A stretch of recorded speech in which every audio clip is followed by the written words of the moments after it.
Kita bisa memerangi aspek-aspek penting kesenjangan, kerusakan-kerusakan lingkungan, menyuarakan adanya satu aspirasi bisnis itu adalah untuk save our planet.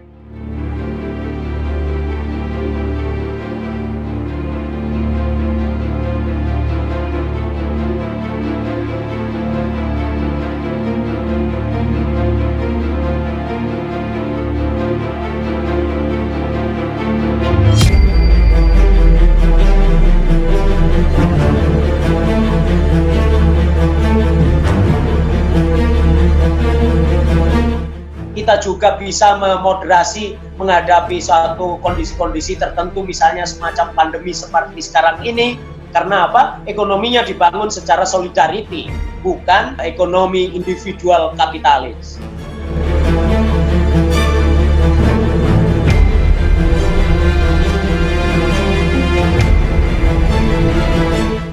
Jadi, saya juga ingin mengungkap bahwa konsep demokrasi ekonomi sekarang ini itu bukan hanya suara di Indonesia.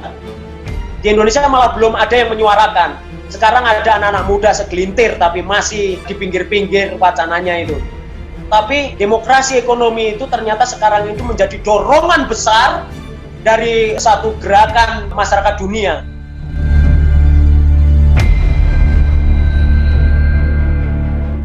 Kenapa? Karena ternyata dunia ini tidak bisa begitu saja menyelesaikan persoalan-persoalan penting semacam pandemi misalnya, terus kemudian masa-masa krisis konjunktural atau stagflasi.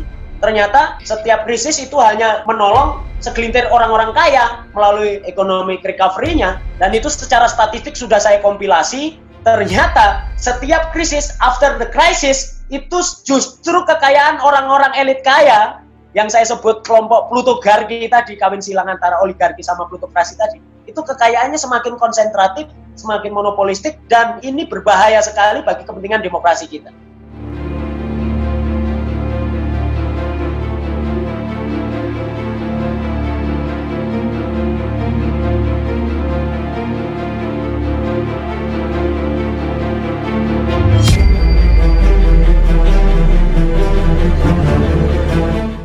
Nah, lalu kalau dunia sekarang ini sedang bergerak ke sana, seperti halnya saya sampaikan di sini, seorang Bernie Sanders misalnya. Bernie Sanders itu kenapa waktu kampanye itu sangat menarik sekali? Karena dia ngomong demokrasi ekonomi.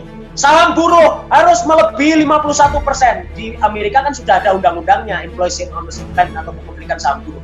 Itu Bernie Sanders punya ide, suatu perusahaan itu harus dimiliki oleh buruh 51%. Jadi orang pemodalnya itu hanya 49%. Di Indonesia wacana aja belum.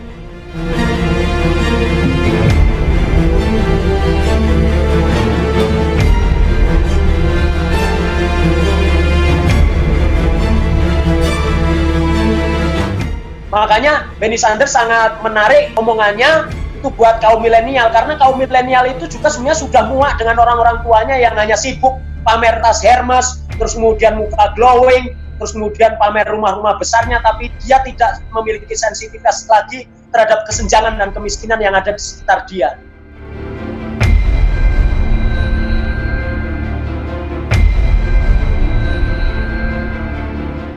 Itu kan sebetulnya kan pendidikan yang baik ya, artinya pendidikan dengan kenyataan apa yang dilakukan oleh orang tuanya itu adalah sebuah perbuatan yang tidak baik. Dan anak-anak muda, anak-anak orang kaya, itu saya lihat di Indonesia mulai tergerak ke sana untuk mencari basis-basis ideologi negaranya yang sebetulnya sudah dirumuskan oleh pendiri Republik Indonesia, dan terutama kalau bicara demokrasi ekonomi adalah Bung Hatta.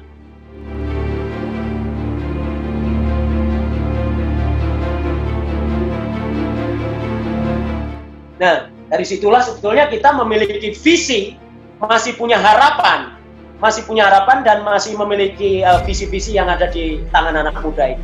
Saya selalu berpikir begini, lebih baik kita membangkitkan semangat anak-anak muda ini daripada kita harus merubah pola pikir orang-orang tua yang sudah tidak akan cukup waktu itu.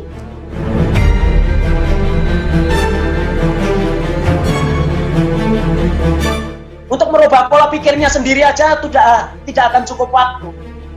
Untuk memahami demokrasi ekonominya sudah sulit, untuk merubah pola pikirnya sulit. Apalagi mau merubah lingkungannya. Nggak mungkin. Jadi menurut saya, harapan, keniscayaan itu adalah di tangan anak-anak muda.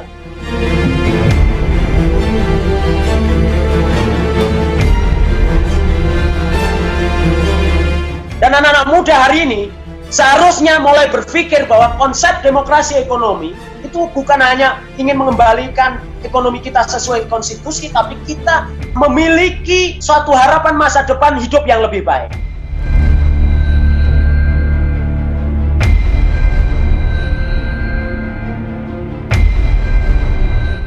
Bahwa koperasi itu adalah sistem perusahaan masa depan, di mana setiap konsumen pun bisa menjadi pemilik perusahaan.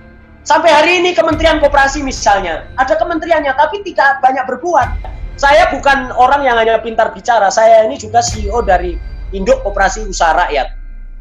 Saya bekerja betul, dari sejak mahasiswa saya juga mengembangkan koperasi, dan hari ini tumbuh berkembang pesat.